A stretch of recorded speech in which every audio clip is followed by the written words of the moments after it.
حدیث ہرقل پر گفتگو جاری ہے۔ ہرقل کو بادشاہ روم کو رحمت کائنات صلی اللہ علیہ وسلم کا مکتوب گرامی خط موصول ہو چکا تھا۔ اس نے رحمت کائنات صلی اللہ علیہ وسلم کے بارے میں معلومات، علم، حقائق، خبر، ڈیٹا معلوم کرنے کے لیے ابو سفیان کو، جو تجارت کی غرض سے غزہ میں آئے ہوئے تھے، انہیں اپنے دربار میں، اپنے شاہی محل میں، اپنی عدالت میں بلایا۔ یہ کل 30 افراد تھے۔ یہ ہرقل کے دربار میں، ہرقل کے شاہی محل میں، ہرقل کی عدالت میں آئے۔ ہرقل نے سب سے پہلے ان سے یہ سوال کیا، ایکم اقرب نسبا بہذا الرجل الذی یزعم انہ رسول اللہ۔ سب سے پہلے تو تم یہ بتلاؤ کہ تم میں سے کوئی ایسا شخص بھی ہے جو نسب کے اعتبار سے اس شخص کے سب سے زیادہ قریب ہو، یعنی کہ ہم نسب ہو، جس کا یہ دعویٰ ہے کہ وہ رسول اللہ ہے۔ یہاں سے ہرقل کی سمجھداری، عقل مندی، فراست، حکمت، دانائی معلوم ہوتی ہے کہ ایک شخص کے بارے میں عام لوگ اتنا نہیں جانتے ہوتے، تعارف نہیں رکھتے، علم نہیں رکھتے، جتنا خاندان کے افراد اس شخص کے بارے میں علم رکھتے ہوتے ہیں، حالات اس کے بارے میں جانتے ہوتے۔ جب ابو سفیان نے کہا کہ میں رحمت کائنات صلی اللہ علیہ وسلم کے نسب میں سب سے زیادہ قریب ہوں، تو ہرقل نے کہا ادنوہ منی، اس شخص کو میرے قریب بٹھا دو، میرے پاس بٹھا دو، میرے پہلو میں بٹھا دو، میرے نزدیک بٹھا دو۔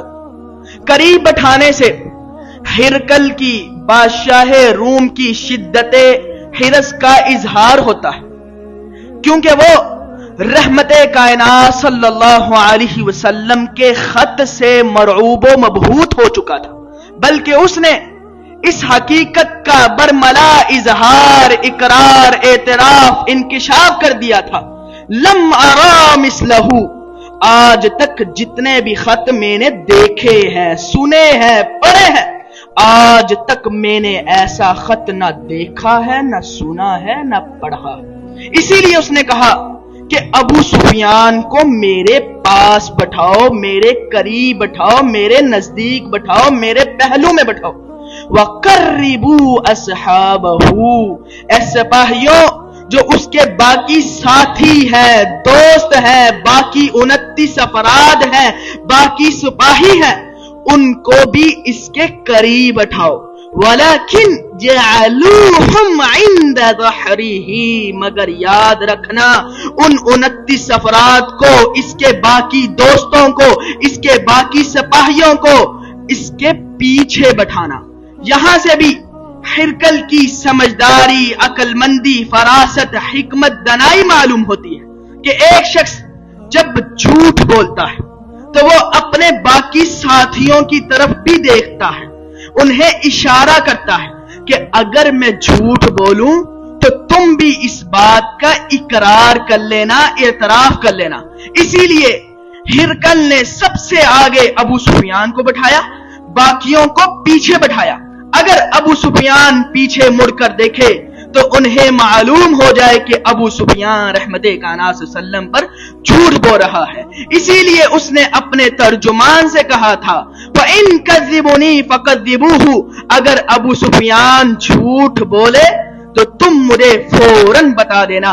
ابو سفیان کا کہنا ہے فَوَاللَّهِ لَوْلَا الْحَيَاءُ أَن يَعْسِرُ عَلَيَّ كَذِبًا لَكَذِبْتُ عَنْهُ، اللہ کی قسم اگر مجھے شرم و حیا نہ ہوتی، کس بات کی کہ کل تاریخ میں مجھ پر جھوٹ باندھا جائے گا، لَكَذِبْتُ عَنْهُ، تو ضرور بر ضرور یقیناً میں جھوٹ بولتا۔ یعنی رحمت کائنات صلی اللہ علیہ وسلم کی عداوت، بغض، کینہ، حسد، مخالفت ہمارے دلوں میں ہمارے سینوں میں رچ بس چکی تھی اور قریب تھا کہ میں رحمت کائنات پر جھوٹ باندھتا، مگر مجھے یہ ڈر تھا، میں اس بات سے خوف تھا مجھے کہ کہیں ہرقل کے دربار میں مجھ پر جھوٹ نہ باندھ دیا جائے۔ لوگ پھر کل کو کہیں گے تاریخ میں کہ ابو سفیان جھوٹا شخص تھا، ابو سفیان کی کوئی بات بھی قبول نہیں کی جائے گی۔ اس لیے میں نے وہاں پر ہی بیٹھے بیٹھے اپنے نفس سے عہد کیا کہ اگر میرے خلاف بھی کوئی بات آئے گی تو ضرور بر ضرور یقیناً میں اس کا سچا ہی جواب دوں گا، جھوٹ نہیں بولوں گا۔ یہاں سے یہ بات معلوم ہوئی کہ اس جاہلیت کے دور میں وہ لوگ بھی جھوٹ کی تہمت سے، جھوٹ کی شہرت سے بچتے تھے، کیونکہ جھوٹ ایک عیب ہے، خامی ہے، ایک برائی ہے جسے وہ پہچانتے تھے، حالانکہ وہ جاہلیت کا دور تھا۔